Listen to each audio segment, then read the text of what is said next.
ఆప్కి అదాలత్లో నాయకుడు ఇంకా నటుడైన రాజ్ బబ్బర్ గారి మీదున్న మొదటి ఆరోపణ, ఈయన ఫిల్మ్ ఇండస్ట్రీకి ద్రోహం చేశారు. మీరు వెండితెర మీద ఎన్నో సాహసాలు చేసింది మేము చూసాం. సినిమాలు మిమ్మల్ని పాపులర్ చేసింది, బాగా డబ్బులొచ్చాయి, మంచి స్టార్ చేసింది. మీరు పీక్లో ఉన్నప్పుడు ప్రజలు మిమ్మల్ని ఎంతగానో ప్రేమించారు, ఫిల్మ్ ఇండస్ట్రీకి మీకు అవసరం ఉండింది. ఇదంతా వదిలేసి మీరు రాజకీయాల్లోకి వెళ్ళిపోయారు. నేను చిత్ర పరిశ్రమకి ఎలాంటి ద్రోహమూ చేయలేదు. ఒక ఆవేశంతో కొడవలు తీసుకుని నా కాలు మీద నేనే వేసుకున్నాను. నిజం చెప్పాలంటే నాకేమనిపించిందంటే, నన్ను నమ్మి ఏదో బాధ్యత అప్పగిస్తున్నారు, నా నుంచి ఏదో ఆశిస్తున్నారు. ఎవరో అన్నట్టు ఇన్ని సినిమాల్లో యాక్ట్ చేసిన తర్వాత నాలోనూ హీరోయిజం అనేది ఉంది. అందుకే నేను హీరోగా మారిపోయాను. ఆదరణ కావాలని అడిగినప్పుడు నేను ఆదరణ ఇవ్వాలనుకున్నాను. సో నేను ఎలాంటి తప్పుడు విషయానికి నా మద్దతు ప్రకటించలేదు. ఆ విషయంలో నేను గర్వపడుతున్నాను. నాకేది కరెక్ట్ అనిపిస్తుందో, ఏం చేస్తే మంచి జరుగుతుందో దానికి నేను మద్దతిచ్చాను. అందువల్ల ఎన్నో విషయాలు నేను కోల్పోయాను. ఫినాన్షియల్గా బాగా లాస్ వచ్చింది. ఫిల్మ్ ఇండస్ట్రీలో కాదు, మీరు నష్టపోయారు, ఫైనాన్షియల్ లాసెస్ ఓకే, కానీ ఫిలిం ఇండస్ట్రీకి నష్టం ఏర్పడింది కదా. నాకు ఇప్పటికి కూడా బాగా గుర్తుంది. మీ సినిమా దళాల్ రిలీజ్ అయినప్పుడు అది చాలా పెద్ద హిట్ అయింది. మిమ్మల్ని వెతుక్కుంటూ చాలా సినిమాలు వచ్చాయి. నిజమే. నేను మొదటిసారి రాజ్యసభకి ఎంపీగా వెళ్ళినప్పుడు అప్పుడు నా చేతిలో 63 సినిమాలున్నాయి. ఆ టైంలో నాకు రాజ్యసభలో పోస్టింగ్ వచ్చి నేను లోపలికి వెళ్ళిన తర్వాత ఎన్ని బాధ్యతలుంటాయన్న విషయం నాకు అర్థమైంది. ఇది కేవలం పదవి మాత్రమే కాదు, మనం చురుగ్గా పనిచేయాలని కూడా నాకు అనిపించింది. ఆ చురుకుదనాన్ని పాటిస్తూ చివరికి 63 సినిమాల్లో సైన్ చేయడం మానేశాను. రాజకీయాల్లో నా చురుకుదనం పెరిగింది. మీ విషయంలో ఎందుకు ఎక్కువ ప్రశ్నలు వస్తున్నాయంటే, మీకు ఫిల్మీ బ్యాక్గ్రౌండ్ లేదు, వారసత్వం వల్ల మీకు అవకాశం దొరకలేదు, మీ టాలెంట్తో మీరు పైకొచ్చారు. తర్వాత దారాసింగ్ గారి సినిమాలు చూసిన తర్వాతే మీకు ఊపు వచ్చిందని విన్నాను.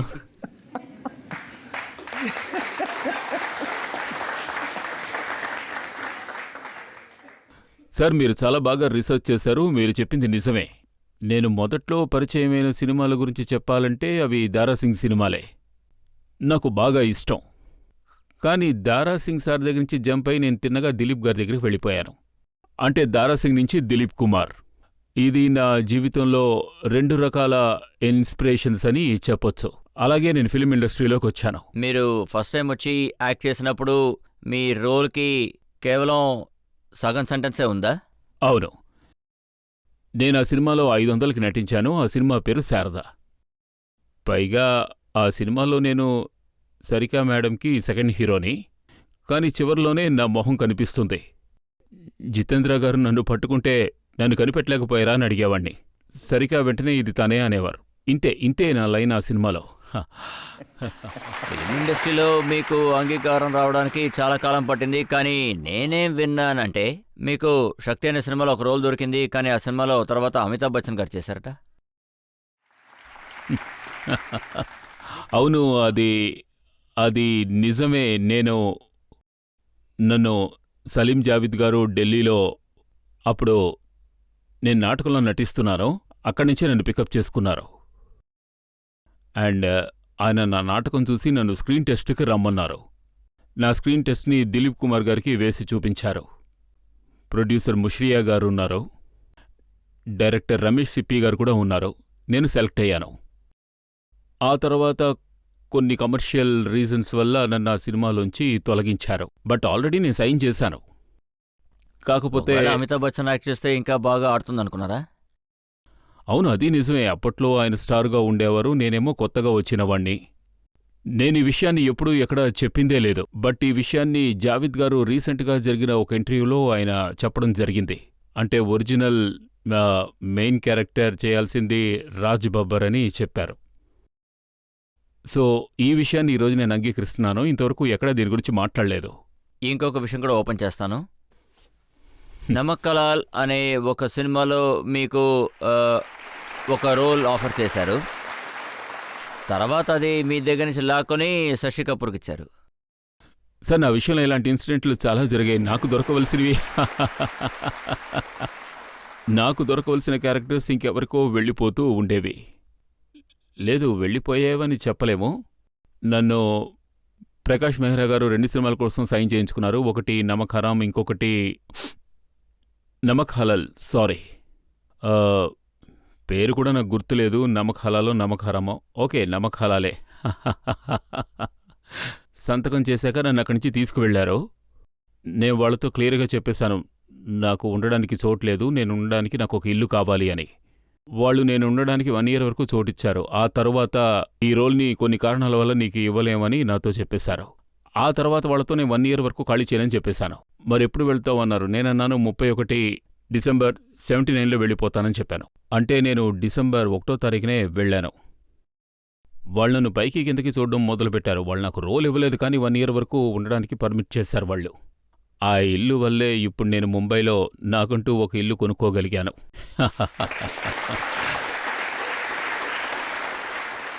ఈ విషయం నిజమో కాదో చెప్పండి. మీకు ఇన్సాఫ్ కా దర్వాజా సినిమాలో ఒక రోల్ దొరికింది. మిగతా యాక్టర్స్ అందరూ ఆ రోల్ చేయనని నిరాకరించారు. అందుకే ఆ రోల్ మీకు వచ్చిందా? అది చేయడానికి ఎవరు సిద్ధంగా అవును, లేరు. అది నటించడానికి ఎవరు సిద్ధంగా లేరు. అది ఒక నెగటివ్ రోల్. ఎంతో అంటే ఏ యాక్టర్ ఆ రోల్ యాక్ట్ చేసినా వాళ్ళ ఇమేజ్ స్పాయిల్ అయ్యేలా ఉంది. కానీ చోప్రా గారు ఆ రోల్ని నాకు ఆఫర్ చేసినప్పుడు నేను సంతోషంతో ఉబ్బి తబ్బిబ్బైపోయాను. నాకు ఆ రోల్ చాలా బాగా నచ్చింది. మిగతా వాళ్ళు ఎందుకు ఒప్పుకోలేదో నాకు తెలీదు. నేనొక థియేటర్ యాక్టర్గా వెళ్ళినందువల్ల నేను ఏ సందర్భంలోనూ నెగటివ్ రోల్ చేస్తున్నానా, పాజిటివ్ రోల్ చేస్తున్నానా అని ఆలోచించనే లేదు. ఎందుకంటే థియేటర్కి వచ్చి చూశారంటే మేము ఎటువంటి రోల్స్ ప్లే చేస్తామంటే ఎంతో అద్భుతమైన రోల్, సెంటర్ రోల్గా ఉంటుంది. నాకేమనిపించిందంటే ఆ మొత్తం కథంతా ఈ క్యారెక్టర్ చుట్టూనే తిరుగుతోంది. వాడెలా బిహేవ్ చేస్తాడో దాన్ని బట్టే కథ తయారవుతుంది. మిగిలిన రోల్స్ అన్ని సపోర్టింగ్ రోల్సే. జీనత్ సపోర్టింగే, పరాశరు సపోర్టింగే, కానీ మెయిన్ రోల్ ఇదే. నేను యాక్ట్ చేయాలని వెంటనే చోప్రా గారితో నేను ఈ రోల్లో యాక్ట్ చేస్తాను సార్ అని చెప్పేశాను. ఆయన ఎంతో ప్రేమగా నాకు ఆ రోల్ గురించి క్లియర్గా చెప్పారు. ఆ తర్వాత పోను పోను పోను నాకు ఏమనిపించిందంటే ఆ రోల్ నా కోసమే సృష్టించబడినట్టు, ఆ పని కోసం కాదు, ఆ రోల్ నా కోసమే సృష్టించబడినట్టు. ఆ విజయం నాకు ఎప్పుడు తెలిసిందంటే ఆ సినిమా ప్రీమియర్కి నేను మా అమ్మతో పాటు విజ్ఞాన్ భవన్లో చూడ్డానికి వెళ్ళాను. అప్పుడు మా దగ్గర కారేమీ లేదు, కుటుంబ సమేతంగా టాక్సీలో వచ్చాం. ఆ సినిమా చూసి ఇంటర్వెల్లో కూర్చుని ఉండగా అక్కడ ఎవరూ నన్ను గుర్తుపట్టలేదు. తర్వాత చివరికి నన్ను విపరీతంగా తిట్టారు. ఇంటర్వెల్లో కూడా తిట్టడం మొదలెట్టారు. కనిపించిన ప్రతి ఒక్కరూ నన్ను తిట్టడం మొదలుపెట్టారు. అందులోనూ ముఖ్యంగా ఆడవాళ్లు చాలా ఎక్కువగా తిట్టారు.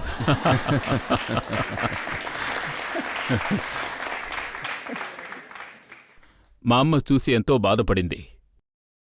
మేం టాక్సీలో కూర్చోగానే అమ్మ ఏడవడం మొదలుపెట్టింది. నేననుకున్నాను సంతోషంతో ఏడుస్తోందని. కొడుకు సినిమాలో యాక్ట్ చేశాడన్న సంతోషంతో ఏడుస్తోందనుకున్నాను. నేను వెంటనే అమ్మ కాళ్ళ మీద పడిపోయాను. అమ్మ సంతోషంతో ఏడుస్తోందనుకుని, నన్ను ఆశీర్వదిస్తుందనుకుని నేను తన కాళ్ల మీద పడ్డాను. నేను కాళ్ల మీద పడగానే నా తల మీద చేయి పెట్టి చెప్పింది, కావాలంటే మనం ఒక పూటే తిందాం కానీ ఇటువంటి పనులు చేయకు అంది.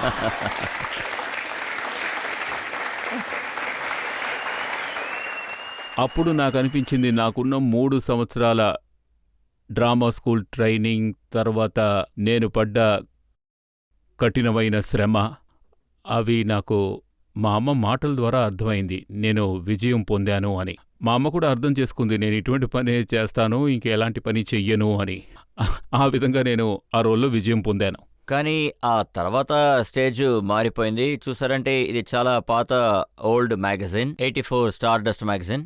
ఇందులో ఏం రాశారంటే ఆ కాలంలో జీనత్ అమాన్, రామేశ్వరి, పద్మిని కోలాపూరి, స్మితా పాటిల్ అందరూ కూడా రాజ్ బాబర్ గారితోనే యాక్ట్ చేయాలని అనుకుంటున్నారు.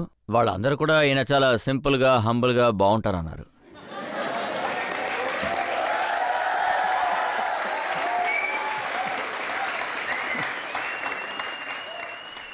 నాకు తెలిసినంతవరకు ఇవన్నీ నేరారోపణలే కావు. కానీ ఇప్పుడున్న పరిస్థితిలో ఇది ఒక నేరారోపణ అని చెబితే నేను ఒప్పుకుంటాను.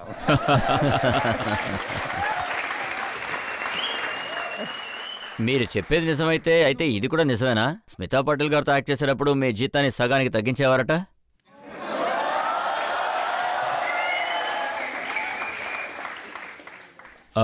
ఇలా చూడండి జడ్జి గారు, నేను ఇప్పుడు స్మితా పాటిల్ గురించి ఓపెన్గా మాట్లాడబోతున్నాను.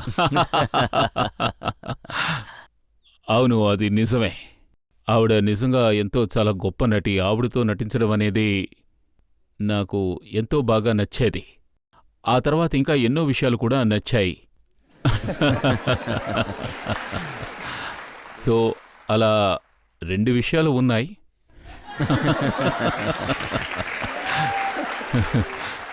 అంటే ఒక గొప్ప నటితో కలిసి నటించడం, ఇకపోతే రెండవది ఆవిడతో కలిసి బయటికి వెళ్ళి మాట్లాడే అవకాశం దొరికితే ఎలా మీరు ఉంటుంది? సూటిగా చెప్పొచ్చు కదా మీరు ఆవిడతో ప్రేమలో పడ్డారని.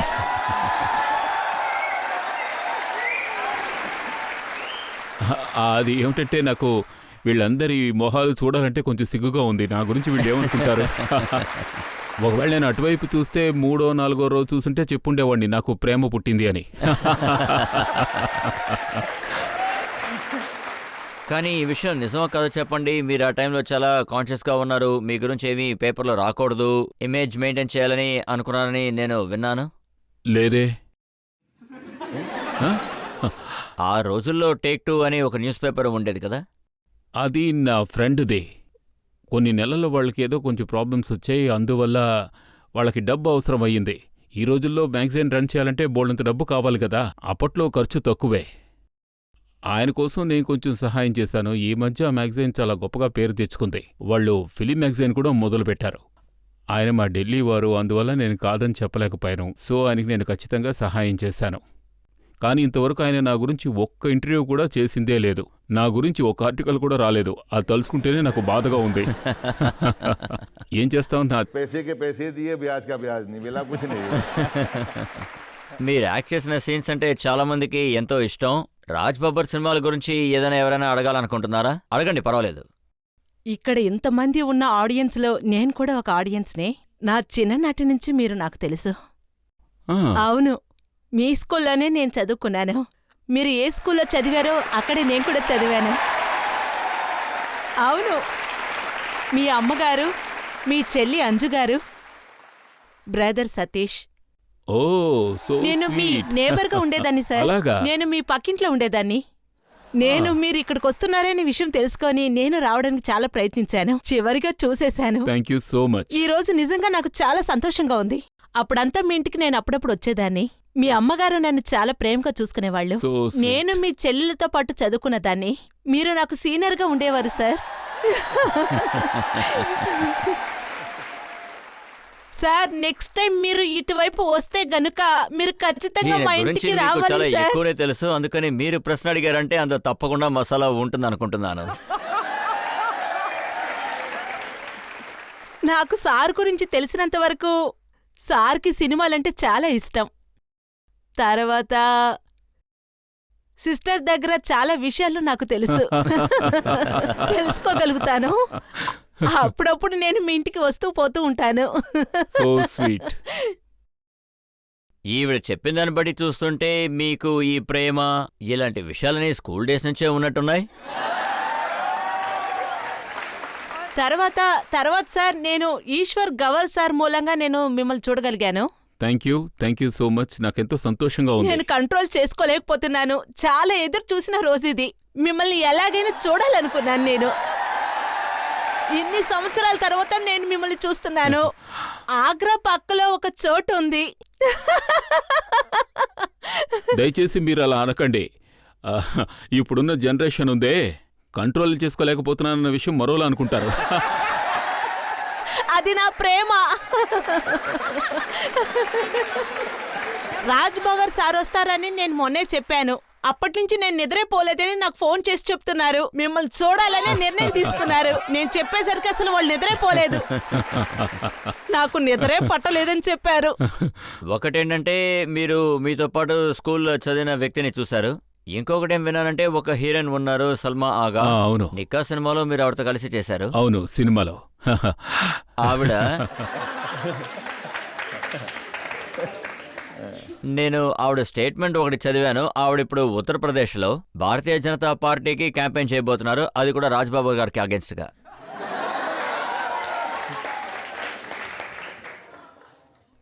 యాక్చువల్గా సినిమా పేరు నికాకి ముందు తలాక్. మేమెంతో ప్రయత్నించాం ఆ పేరు మార్చి తలాక్ని నికాగా పెట్టాలని. తర్వాత వాళ్ళిష్టం. నాకు చాలా సంతోషంగా ఉంది. అంటే సల్మా మేడం చాలా చాలా మంచివారు. ఒకవేళ వస్తే ఖచ్చితంగా మంచి విషయాలు మాట్లాడతారు. ఆవిడేం మాట్లాడతారో చూస్తాను. తప్పుడు విషయాలు మాట్లాడితే మేము సమాధానం ఇస్తాం.